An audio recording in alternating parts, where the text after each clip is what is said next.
Subscribe करिए हमारे channel target UP TET CTET को और बेल आइकन को दबाइए।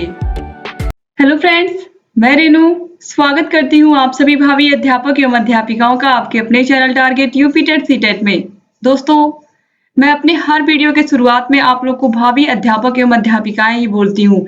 इसका मतलब यही है कि आप लोग आने वाले भविष्य में निश्चित रूप से आप सभी लोग प्राथमिक विद्यालयों में अध्यापक अध्यापिकाएं बनेंगे। दोस्तों, ये सपना आपका तभी साकार होगा जब आप लोग अपने हक के लिए आवाज उठाओगे और अपने हक के लिए लड़ोगे, क्योंकि कोई भी चीज आसानी से नहीं मिलती है आज के समय में और आपको अपना अधिकार लेना ही पड़ता है। तो इसके लिए आपको लंबी लड़ाई भी लड़नी पड़ जाती है कभी-कभी। तो यहाँ पर वही चीज आप लोगों के लिए है, चाहे डीएलएड 2017 बैच के प्रशिक्षु हो, डीएलएड 2018 बैच के प्रशिक्षु हो या फिर डीएलएड 2019 बैच के प्रशिक्षु हो। दोस्तों, आप सभी लोगों ने बीटीसी किया है और कर रहे हैं, तो आप सभी लोग को पता है कि आप लोगों के माता-पिता का कितना पैसा इसमें खर्च होता है और जरूरी नहीं जितने भी बच्चे यहाँ पर डीएलएड या बीटीसी कर रहे हैं सबके माता-पिता सक्षम हो उनकी फीस भरने में। अभी एक बच्चे ने मेरे ही वीडियो पे कमेंट किया था कि मैम खेत गिरवी रख करके इस कॉलेज की फीस भरी गई है, ट्रेनिंग की फीस भरी गई है। अब आप लोग सोच सकते हो कि कितने लोगों के यहाँ कैसी-कैसी स्थिति रहती है और ये बात किसी से छिपी नहीं है कि किस तरीके से निजी कॉलेज आप लोग का शोषण करते हैं। कहाँ पर प्रैक्टिकल के नाम पर कभी फीस ली जाती है, कभी किसी के नाम पर, कभी टूर के नाम पर। तो इन सभी सिचुएशन से हम लोग भी गुजरे हैं, तो पता है कि कितनी सारे बच्चों के यहाँ की आर्थिक स्थिति बहुत अच्छी नहीं होती है। तो यहाँ पर जो मेन मुद्दा है, बीटीसी का जो अधिकार है प्राथमिक में, वो सबसे पहला अधिकार है और इसी चीज को लेकर के यहाँ पर मैं आज आपको जितने भी न्यूज़पेपर में जो भी चीजें निकली हुई हैं इन सभी के बारे में बताऊंगी, क्योंकि पिछले कई दिनों से लगातार प्रशिक्षुओं के माध्यम से जिन्होंने भी डीएलएड किया है, जितने प्रशिक्षु सब एकजुट होकर के लगातार ये कह रहे हैं कि जो प्राथमिक में बीटीसी का हक है वो दिया जाए उसको, क्योंकि आप सभी लोगों को पता है ये चीज की जो पहले की स्थिति थी, पहले क्या था, पहले यही था कि जब प्राथमिक में कोई भी वैकेंसी आती थी उसमें बीटीसी के प्रशिक्षु ही मान्य थे, केवल और केवल प्राइमरी के लिए बीटीसी करवाया ही जाता है। आप सभी लोग को पता है कि आप लोग का जो कोर्स है डीएलएड का, जो बीटीसी का, वो कक्षा 1 से 5 तक के विद्यार्थियों को पढ़ाने के लिए आप कोर्स करते हो। आप टीजीटी पीजीटी के एग्जाम्स नहीं दे सकते हो, आपको उसके लिए बीएड की डिग्री चाहिए। इसके अलावा आप लोग हायर क्लासेस में नहीं पढ़ा सकते हो। आप लोग जो डिग्री लेते हो डीएलएड की, वो प्राथमिक में पढ़ाने के लिए ही लेते हो स्पेशली। तो यहाँ पर दोस्तों लगातार एक चीज आपने देखा, सबसे पहले बीएड को शामिल कर दिया गया। बीएड को शामिल करने के बाद फिर अभी हाल ही में एनआईओएस से डीएलएड किए हुए प्रशिक्षुओं को भी यहाँ पर मान्य कर दिया गया। अब आप सोचिए 13 से 15 लाख एनआईओएस डीएलएड किए हुए प्रशिक्षु हैं, उन सभी को भी अगर मान्य कर दिया गया तो फिर जो लोग इतने मेहनत से बीटीसी कर रहे हैं, जो प्रशिक्षु डीएलएड कर रहे हैं, ये इनकी क्या स्थिति होगी। आप सभी लोगों को पता है कि जो एनआईओएस से डीएलएड होता है मुश्किल से 10,000 में आसानी से हो जाता है, उसकी डिग्री मिल जाती है और उसका जो प्रशिक्षण होता है वो केवल 18 महीने का होता है, तो प्रशिक्षण भी नहीं कंप्लीट है, 2 साल का कम से कम होना चाहिए। और बीटीसी की जो डिग्री है यहाँ पर सिर्फ और सिर्फ आप डिग्री नहीं लेते हो, यहाँ पर आप ट्रेनिंग लेते हो बाकायदे। आप लोग का 4-4 बार टीचिंग लगती है, आप लोगों की अलग अलग स्कूलों में, प्राथमिक विद्यालय में टीचिंग लगती है, आप लोग पढ़ाते हो, फिर आप लोग 2 साल का बाकायदे आप 4-4 सेमेस्टर का एग्जाम देते हो, 4-4 सेमेस्टर का प्रैक्टिकल देते हो। तो जो आप लोग इतना मेहनत से सब कुछ कर रहे हो, वो आप लोगों का 2 से 2.5 लाख रुपया खर्च हो रहा है पूरे 2 साल में, और वही चीज, वही डिग्री उनको भी, वो भी मान्य हो गए इसी डिग्री के लिए जिन लोगों ने खाली 10 से 15,000 रुपए, मुश्किल से 10,000 रुपए खर्च किए, आज वो भी इसी डिग्री के लिए मान्य हो गए। तो आप सोच सकते हो कि आप लोगों के साथ कितना दुर्व्यवहार हो रहा है। इसके लिए अगर आप लोग आवाज नहीं उठाओगे तो कोई दूसरा नहीं आपके लिए आवाज उठाएगा।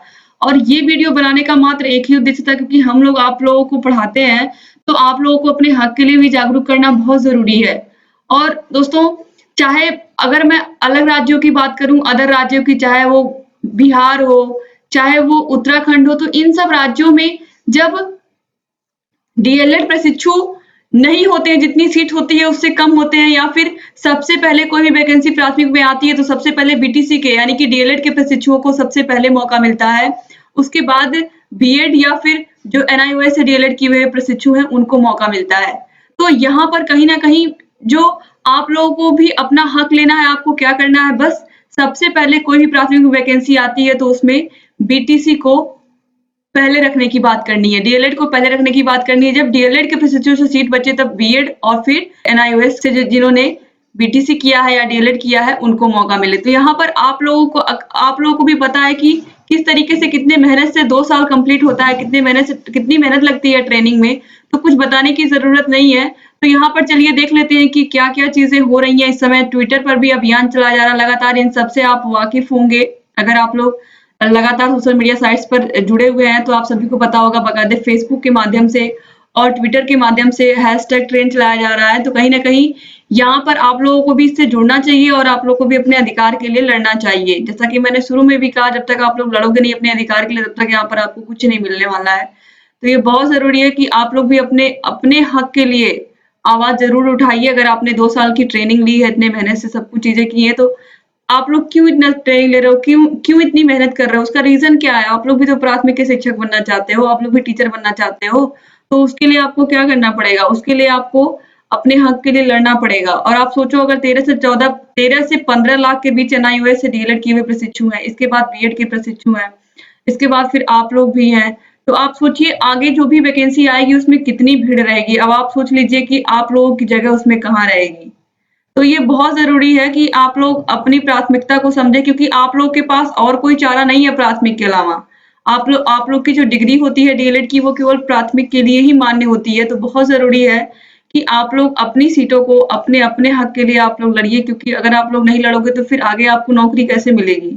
तो ये बहुत ज़रूरी है। तो चलिए यहाँ पर देख लेते हैं कि किस तरीके से प्रशिक्षु लगातार ये प्रयास कर रहे हैं कि बीटीसी को प्रथम वरीयता दी जाए। देखिए, उत्तर प्रदेश में अध्ययनरत लगभग 6 लाख बीटीसी व डीएलएड प्रशिक्षुओं ने प्राथमिक विद्यालयों में शिक्षक भर्ती के लिए प्रथम वरीयता देने को लेकर बुधवार को मुख्यमंत्री से गुहार लगाई। अभ्यर्थियों ने बेसिक शिक्षा विभाग, एससीईआरटी व परीक्षा नियामक प्राधिकारी कार्यालय को ईमेल के माध्यम से मांग पत्र भेजा है। इससे पहले 1 सप्ताह तक लगातार ट्विटर अभियान के माध्यम से बीटीसी प्रथम वरीयता को ट्रेंड में रखा गया, लेकिन सरकार की तरफ से प्रतिक्रिया नहीं मिली। बीटीसी व डीएलएड प्रशिक्षुओं ने राष्ट्रीय अध्यापक शिक्षा परिषद एनसीटीई की ओर से 28 जून 2018 को जारी अधिसूचना में संशोधन कर उन्हें चयन में वरीयता देने का अनुरोध किया है। यहाँ पर भी देखिए वही चीज लिखी हुई है, आप देख सकते हैं। बीटीसी डीएलएड प्रशिक्षुओं को वरीयता देने की मांग, अलग-अलग समाचार पत्रों में अलग-अलग लिखा हुआ आप देखिए। बीटीसी डीएलएड प्रशिक्षुओं ने प्रदेश के मुख्यमंत्री के नाम पत्र भेजकर परिषदीय विद्यालयों की शिक्षक भर्ती में बीटीसी डीएलएड वालों को वरीयता देने की मांग की है। उत्तर प्रदेश में अध्ययनरत लगभग 6 लाख बीटीसी डीएलएड प्रशिक्षुओं की प्रदेश सरकार से प्राथमिक विद्यालयों में चयन के लिए प्रथम वरीयता दिए जाने के संदर्भ में मुख्यमंत्री को मांग पत्र भेजा गया है। बेसिक शिक्षा विभाग निदेशालय एससीईआरटी परीक्षा नियामक के पास ईमेल से मांग पत्र प्रेषित किया गया। प्रशिक्षुओं का कहना है कि राष्ट्रीय अध्यापक शिक्षा परिषद ने 28 जून 2018 को संशोधन करते हुए प्रारंभिक शिक्षा शास्त्र में 2 वर्षीय डिप्लोमाधारी डीएलएड प्रशिक्षुओं को चयन में वरीयता देने का निर्देश दिया था। दोस्तों, इस तरीके से यहाँ पर भी देखिए लगातार 6 लाख आप लोगों की संख्या है। 13 से 15 लाख एनआईओएस से डीएलएड किए हुए प्रशिक्षु हैं। कम से कम 5 से 6 लाख प्रशिक्षु बीएड किए हुए हैं। तो आप सोच सकते हो कि कितना आगे आने वाला जो कंपटीशन है वो कितना हाई जाने वाला है और कितने अधिक प्रशिक्षु इसमें लगातार, जब इतने सारे प्रशिक्षु आ जाएंगे तो फिर आप सोचिए आपकी जगह कहाँ होगी और आप कितना ज़्यादा आपको उसके लिए मेहनत करनी पड़ेगी और कितना ज़्यादा कठिन प्रतियोगिता हो जाएगी। कठिन प्रतियोगिता की बात यहाँ पर दोस्तों नहीं है। आप सभी लोगों के लिए सबसे बड़ी चीज़, अगर आप 2 साल की ट्रेनिंग ले रहे हो तो आपके पास प्राथमिक के अलावा और कोई विकल्प नहीं है। आप लोग की ट्रेनिंग ही स्पेशली होती है प्राइमरी के बच्चों को पढ़ाने के लिए। तो यहाँ पर अब आप लोग के ऊपर है कि आप लोग इस विषय में कितना ध्यान देते हो और किस तरीके से यहाँ पर आप अपने हक के लिए लड़ते हो। तो उम्मीद करती हूँ कि आपको ये पूरा वीडियो समझ में आया होगा और आप लोग भी अपने अधिकारों के प्रति जागरूक रहेंगे। यहाँ पर ये वीडियो बनाने का मात्र एक ही उद्देश्य है कि आप लोगों का भी उद्देश्य यही है कि आप लोग बीटीसी की ट्रेनिंग लेकर के आप लोग जल्द से जल्द अध्यापक बने। तो अध्यापक आप तभी बनोगे जब आप अपने हक के लिए लड़ोगे और आप इसके लिए तैयार रहोगे, क्योंकि आप सभी को पता है कि बीटीसी को प्राथमिक वरीयता मिलनी चाहिए और जरूर मिलेगी भी अगर आप लोग लगातार ऐसे ही प्रयास करते रहेंगे, क्योंकि आप लोगों के पास इसके अलावा और कोई दूसरा विकल्प नहीं है। और जो बच्चे जिन्होंने भी और सब डिग्री ली है, चाहे वो बीएड किए हुए हों, एनआईओएस से डीएलएड किए हुए हों, बीएड किए हुए प्रशिक्षुओं के लिए लगातार वो इंटर कॉलेज तक टीचर बन सकते हैं, लेकिन आपके लिए और कोई चारा ही नहीं है। यानी कि आप लोग के पास एक ही विकल्प है कि प्राथमिक में आपका जगह सुनिश्चित हो।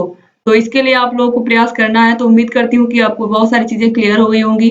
दोस्तों, हम लोग लगातार आप लोगों का चाहे डीएलएड फर्स्ट सेमेस्टर हो, डीएलएड थर्ड सेमेस्टर हो, दोनों का ही हमने पूरा कंप्लीट सिलेबस करा दिया था, लेकिन आप लोग का एग्जाम डिले हो गया। इसकी वजह से हम लोग डीएलएड सेकेंड सेमेस्टर और डीएलएड फोर्थ सेमेस्टर की क्लासेस अपने चैनल पर चला रहे हैं। तो अगर अभी तक आपने हमारे चैनल को सब्सक्राइब नहीं किया तो प्लीज सब्सक्राइब कर दीजिए और बेल आइकन को जरूर प्रेस कर दीजिए, जिससे हम जो भी नई वीडियोस बनाते हैं उसका नोटिफिकेशन आपके पास समय से पहुंच जाए और आप लोग लगातार हमारे चैनल से जुड़े रहें। दोस्तों, जितनी भी क्लासेस हम चलाते हैं सभी सब्जेक्ट की, उसका पीडीएफ भी हम आपको प्रोवाइड कराते हैं। पीडीएफ के लिए आपको हमारे टेलीग्राम चैनल को ज्वाइन करना पड़ेगा। टेलीग्राम चैनल का लिंक आपको इस वीडियो के नीचे डिस्क्रिप्शन बॉक्स में मिल जाएगा। इसके अलावा आप टेलीग्राम ऐप पर टारगेट यूपी टेट सीटेट को सर्च करके भी वहां से अपने हमारे चैनल को ज्वाइन कर सकते हैं। तो दोस्तों, उम्मीद करती हूँ कि आपको बहुत सारी चीजें आज क्लियर हो गई होंगी और बहुत अब आप लोग भी अपने हक के प्रति जरूर जागरूक होंगे। और यही मेरा बताने का आज का जो न्यूज है, ये एक ही उद्देश्य था कि आप लोग भी अपने हक के लिए जरूर आवाज उठाइए। और जब तक आप लोग लड़ोगे नहीं अपने हक के लिए, तब तक कुछ नहीं मिलने वाला है।